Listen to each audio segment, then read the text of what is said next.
150 lebih santri Gontor dan awak bus ini satu persatu dirapid test setibanya dari Ngawi dan Lampung. Hasil tes seluruhnya dinyatakan negatif, namun tetap diminta untuk isolasi mandiri dan tidak diperkenankan keluar rumah selama 14 hari. Santri dan awak bus yang diperiksa diberikan surat keterangan sehat, namun jika dalam waktu 14 hari mengalami gejala, diminta untuk mendatangi puskesmas terdekat.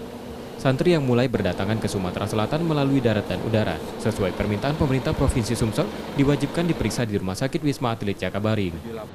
Alhamdulillah dari 98 ini termasuk sopirnya, kita deteksi, kita periksa juga, semuanya dinyatakan negatif.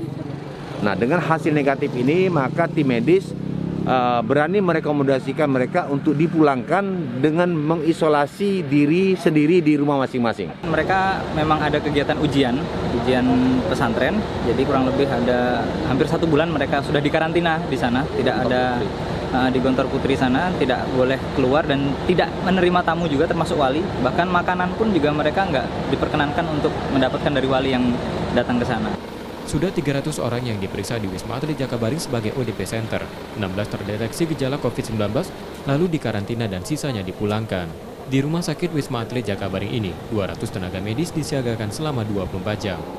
Rezeki Oktora, Muklas Diferensial, Kompas TV Palembang, Sumatera Selatan.